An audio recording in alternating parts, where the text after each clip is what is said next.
Beberapa waktu terakhir ini, bea cukai menjadi sorotan sangat besar dari netizen dan publik atas apa yang terjadi di beberapa titik pelayanan bea cukai, terutama masuknya barang-barang dari luar yang kemudian dikenakan bea masuk yang besar, bahkan yang menurut publik, pandangan publik netizen, barang-barang tertentu tersebut seharusnya tidak perlu kena bea cukai seperti barang-barang kebutuhan sekolah luar biasa yang memang ada bantuan dari negara asing. Tetapi saya mau melihat begini, kita juga tidak bisa serta-merta seperti langsung menampar semua bea cukai, menyalahkan bea cukai, menyalahkan Kementerian Keuangan atas peristiwa apa yang terjadi.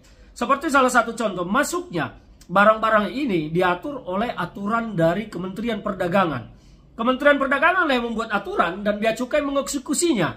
Tetapi kemudian barang ini terhambat masuk, tetapi publik menyalahkan bea cukai. Seolah-olah bea cukai melakukan pemerasan di titik-titik masuknya barang tersebut.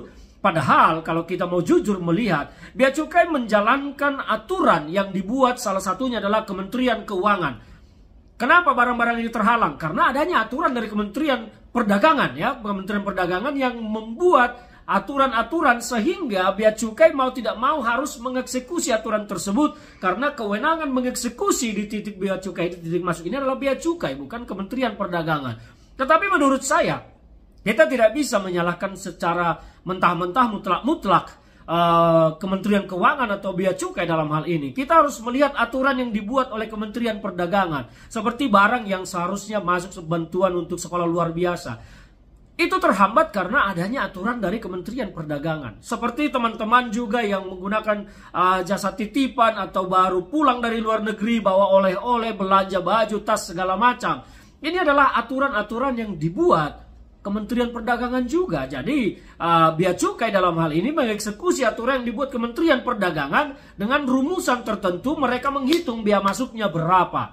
Tapi yang membuat aturan itu adalah Kementerian Perdagangan. Nah, sekarang bagaimana menyelesaikan permasalahan ini? Saya pikir memang bahwa pemerintah kita selama ini, banyak lembaga negara dalam membuat aturan, kajiannya kurang. Terlalu kacamata kuda. Kalau sudah bukan hitam, ya putih. Mereka tidak bisa melihat bahwa itu kadang-kadang abu-abu. Inilah kegagalan para lembaga negara kita untuk merumuskan sebuah aturan yang fleksibel tapi mengikat. Seharusnya ada pengecualian tertentu dalam hal tertentu untuk memudahkan yang memang sifatnya kebutuhan-kebutuhan, apalagi kebutuhan sosial. Berbeda dengan perhitungan-perhitungan terhadap belanja-belanja orang jalan-jalan ke luar negeri yang memang harus dipajak masuknya. Tetapi perhitungannya yang harus dibuat lebih jernih, tidak asal-asalan, tidak seperti mau memalak. Ini negara kan menjadi terkesan tukang palak bagi rakyatnya.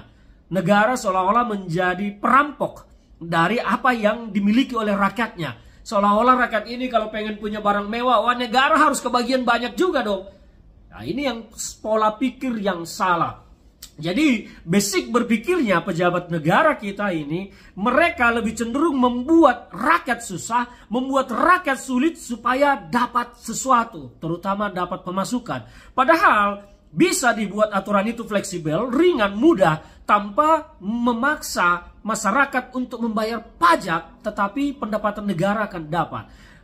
Intinya begini. Seharusnya pemerintah, lembaga negara, pimpinan-pimpinan lembaga negara merumuskan aturan itu dengan memudahkan masyarakat. Di kemudahan itulah pemerintah bisa mendapat pemasukan.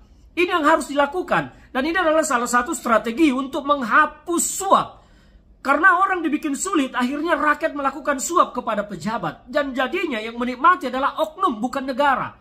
Kenapa negara tidak membuat kebijakan yang mudah, tetapi negara harus dapat X rupiah, contohnya begitu. Sehingga tidak ada lagi praktek suap yang terjadi di lapangan, yang akhirnya jadi dinikmati oleh oknum-oknum. Jadi basic berpikirnya yang harus diperbaiki, bagaimana pemerintah membuat aturan yang mudah bagi rakyatnya, dan di kemudahan itulah negara mendapat pemasukan. Bukan dibuat sulit, dan di kesulitan itu negara dapat pemasukan. Yang terjadi akhirnya suap di lapangan merajalela. Suap dilakukan oleh rakyat terhadap pejabat-pejabat untuk memudahkan dia. Akhirnya yang menikmati pendapatan itu adalah oknum-oknum, pejabat-pejabat dan penyelenggara negara. Padahal negara bisa mendapatkan pemasukan itu dengan mudah. Tapi karena basic berpikirnya membuat sulit, akhirnya yang menikmati adalah oknum, bukan negara. Jadi ini adalah saran saya kepada pemerintah ke depan dan juga kepada masyarakat untuk tidak usah memberikan suap kepada siapapun. Tapi yang kita dorong adalah bagaimana pemerintah membuat kebijakan yang mudah bagi rakyatnya, memudahkan rakyatnya, tetapi negara dapat pemasukan. Ini adalah basic berpikir yang harus kita dorong kepada penyelenggara-penyelenggara negara ke depan. Dan ini adalah cara menghapus suap. Karena kesulitan melahirkan suap. Kenapa kesulitan itu tidak dihapus? Buat saja mudah. Yang penting negara dapat pemasukan. Itu kan lebih mudah, lebih baik untuk masyarakat daripada membuat rakyat sulit. Akhirnya terjadi suap, toh juga lolos barangnya, tetapi melalui suap. Kenapa barang itu tidak lolos saja, tetapi negara dapat pemasukan?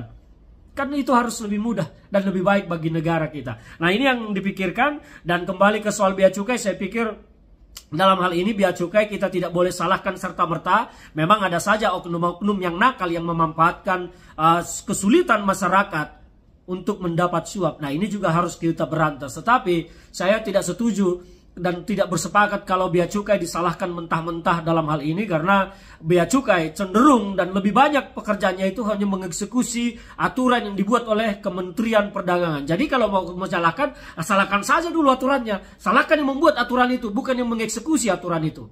Memang ada oknum yang nakal. Nah, ini juga harus kita perbaiki ke depan.